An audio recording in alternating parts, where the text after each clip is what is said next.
So I'm going to talk about today's Lagos-based founded and led early stage growth equity and gender lens investment fund named Arrua Capital Management, which has announced the successful close of its first institutional fund, which was overbought, beating its target of $20 million US. In the meantime, Taelia, also a Lagos-based startup in online furniture e-commerce business, has raised $2.5 million in expansion funding from Arrua Capital. That announcement came in today, and I'm pleased to have Adesuwa Rhodes, the founder and CEO of Arrua Capital, and Jumoke, the founder and CEO of Taelia, here in the studios. Good evening, ladies. It's great to have both of you to start on Monday. Good evening. Thank you. Congratulations. You're the one who got the money. So I got both the giver and the taker. It's good to have you. But let me start with you. In terms of the this financial close, and what does it really mean? How important is it for Arrua Capital as a venture capital organization? Thank you. So I think it's quite a monumental piece and moment of history for us because since 2008, there's been less than 20 female fund managers in the whole of Africa. Less than 20 since 2008 that have successfully reached a final close. Sovereign statistic. Yes. That is correct. So the fact that we've been able to successfully raise and reach a final close of our first fund, that is backed by global institutions such as Visa Foundation that invested $4 million, MasterCard Foundation that invested over $2 million, FSD Africa from the UK that invested $1.5 million. It's really showing that we need to have more women that are allocating capital.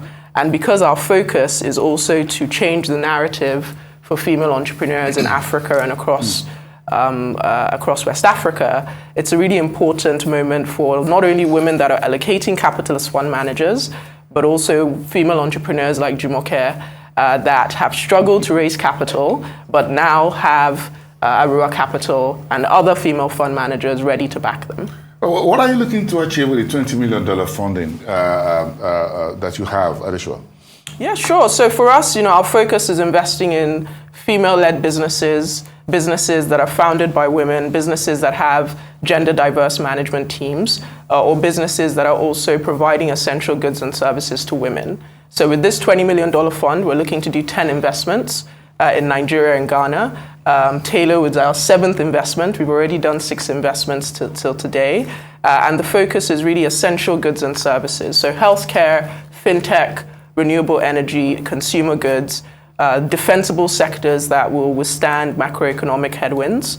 But the focus is really making sure that we're changing the narrative for women across the entire value chain of the company's trajectory. Okay, so Jumoke, let me ask you about this $2.5 million funding. What does it mean into the business that you're into in Nigeria, and are you outside the country? Do you have any footprint outside Nigeria?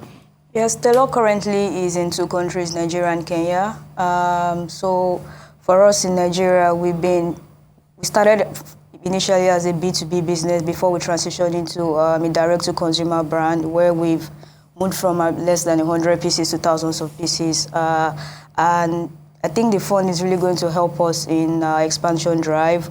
So right now, how do we reach more people across Nigeria? Currently, Taelia ships to different states across Nigeria, so not just Lagos only.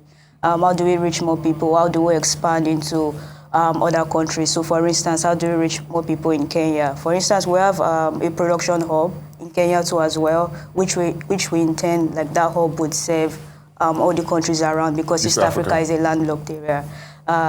So right now it's more or less increase our market equity and satisfy. So it's the production, really, and not just import, export, merchandising. That's music to my ears. Why do you think more investment firms, organizations are interested in women-led businesses in Africa? Yeah, so I think for us, Africa has the highest rate of female entrepreneurship in the world, 4 times more than Europe. And data has actually proven that female founders and gender diverse teams increase profitability in companies, reduce risk, and just bring diversity of thought that leads to better decision making. So I think that more female fund managers and more fund managers in general are seeing gender as a competitive advantage for enhanced profitability. We're seeing that across multiple initiatives that are now focusing on investing in women and focusing on investing in gender diversity. So for us, we see it actually as a natural competitive advantage to enhance the returns of our fund, because it's been such an underserved and overlooked segment that we have very limited competition to pick the best businesses. And as women, we have access to great female entrepreneurs like Jumoke. We know the best products and services that are catering to women as consumers and women ourselves. So I think that for us, it's a real natural competitive advantage having gender diverse management teams, having gender diverse boards, having workforces that are gender diverse, having management teams, supply chains that are gender diverse. It enhances the profitability of these businesses. Jumoke, just very quickly, what more would you like to see done in terms of support for women-led businesses, not just in Nigeria, but across Africa?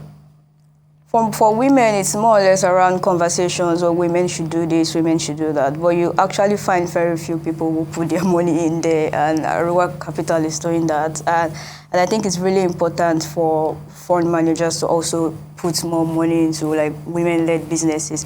Because for instance, using Taelia as an example, we've been able to use less to do a whole lot. You know, if you look at the amount that we've raised as a company and what we've achieved as a company, if you compare that to what male-led businesses have done, like it's so wide. So Jumoke has been very modest. So Taelia was founded in 2018. From 2018 till now, Jumoke has grown revenues by over 12 times with less than $300,000. If you compare that to some of the other businesses in the market, yes, they can't do that. But as a young woman, she hasn't been able to attract significant amounts of capital. I'm a young female entrepreneur myself, and when I saw Jumoke and what she was able to achieve, it was a no-brainer for me because her business is profitable, it's rapidly growing, it's outside of Nigeria, it's in Kenya as well. But yet, she hasn't been able to raise this funding until Arrua came around. And you have other businesses that are like that in this country, female-led businesses that are doing more with less, but they're not attracting significant amounts of capital. My final point, to sum it up, on this point, Adesuwa, is what's the outgoing year 2022 looking like in terms of private equity and venture capital, overall speaking? So I think this year we've seen growth compared to last year. I think last year VC startups raised around $4.5 billion. This year we're going to see a slight uptick. There isn't a decline, which is, we've seen a decline in other parts of the world. But I definitely think that this year we've seen some corrections to some of the crazy valuations that we saw last year in the space. And I think now we're going to see some consolidation in the space as well. But I also think we're going to see, some companies like Jumoke that are doing real economy, local manufacturing, using tech to reach more consumers as quickly as possible. But it's in non-traditional, sexy VC sectors. I think we're going to see more of that. Furniture, for example. Exactly. So that's quite interesting. Thank you so much for both of you for coming here. And we wish you all the best, both of you. Thank you so much for coming. And congratulations. Actually, to both of you. Yeah, because you did 20, she did 2.5. So both of you are in the money.